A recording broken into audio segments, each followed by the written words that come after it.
From the very beginning moments of watching Thunderbolts, I knew it would be a very different Marvel viewing experience. Florence Pugh's Yelena Belova stands on the edge of a very tall building monologuing about life's purpose. She says she feels something is wrong with her, like there's this dark and vast feeling inside of her threatening to take control, a void. And then she jumps. This opening tells you what kind of film Thunderbolts is trying to be. A story that cares about the frayed mental health of its characters a bit more than world-ending circumstances, which is a welcome change of pace for Marvel. Don't get me wrong, they've dipped their toe into how mental health has affected their characters before, like Tony Stark's PTSD after the events of the Avengers in Iron Man 3, or Wanda Maximoff's grief-based trauma during and after the events of WandaVision. But Thunderbolts is different. This film explores its characters' mental health, but additionally, mental illness manifests as the villain, and also the hero. There will be spoilers for Thunderbolts ahead. Yelena begins the film lost, asking herself what's the point of it all. She feels purposeless and clearly exhibits sign of depressive behavior. These feelings are closely tied to and directly impact her feelings of loneliness. She isolates herself because depression is isolating. It tells her that she is alone in these feelings, that it's easier to deal with them alone than to burden anyone else with them. That is until she meets Bob. Bob's introduction to the story is comedic. He is sort of a foil to the mostly serious, ragtag group of villains that are our main characters. But Bob quickly relates to these feelings Yelena feels. He explains that since he was young, he'd have episodes where there would be a high, then an extreme low, with lapses of memory in between. But when he's in the low, it is so hard to get out of it, like a void. Early on, Bob sees himself as a liability for the team, a burden because of who he is. His desire to be alone is directly influenced by seeing his mental illness as a burden to others, as something that will get in the way of forming new relationships or that will ruin anyone he comes into contact with. Yelena and Bob connect over their shared feelings of emptiness, the enticing darkness that can so easily consume them. Yelena jokes that the solution is to just push it all down.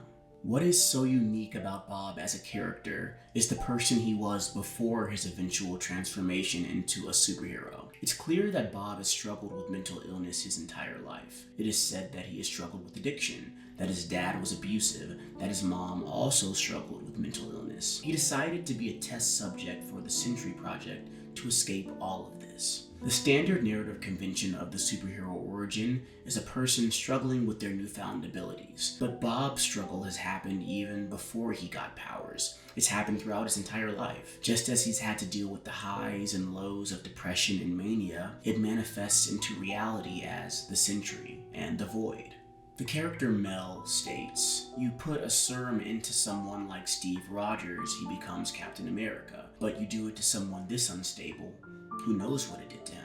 This leads to a fascinating thought, that perhaps the Sentry and the Void are created due to Bob's mental illness and not in spite of it. The Sentry is representative of mania, feelings of being all-powerful, invincible, and godlike, irrational decision-making, feeling on top of the world. The Void is depression, feeling like nothing matters, being trapped in a cycle of all the bad and not being able to see any of the good, all-encompassing, destructive. The climax of the film works perfectly to tie together all these themes. The team, full of lonely individuals full of traumatic pasts and a host of mistakes, find new purpose through being heroes, something above themselves, something that will fill the void inside of them. They save the citizens of New York, and likewise save themselves. Then they turn their attention to Bob, who is completely at the lowest of lows as the Void has taken control. Bob has given up. He sits and doesn't fight it because it's easier. The Thunderbolts save Bob by literally fighting through the demons of his past. Bob is forced to face his internal monologue, which threatens to pull him deeper into the darkness, and the team has to physically pull him out of a depressive episode by reminding him that he's not alone, that you can't sit and ignore the pain. You have to work through it. You have to trust others to take a closer step towards healing. Mental illness manifests as both the hero and the villain. which is sort of beautiful. While there can be a lot of bad, it is not something that makes him evil. It is his superpower, for better and for worse. But through it all, Bob is painted as a sympathetic figure that we are meant to root for, not alienated or villainized for something that he can't control, showing that someone who isn't neurotypical can be the hero. The goal is balance, which at the end of the film Bob hasn't found yet, but I hope his future appearances continue to explore these mental health analogies as sensitively as this film did. I am pleasantly surprised that 36 films in, Marvel made a film that feels fresh, emotional, and inspiring, and one that made me feel represented on screen. Shockingly, John Walker says the line that may encapsulate the solution for every character in Thunderbolts, and all of us. Just keep working at it every day.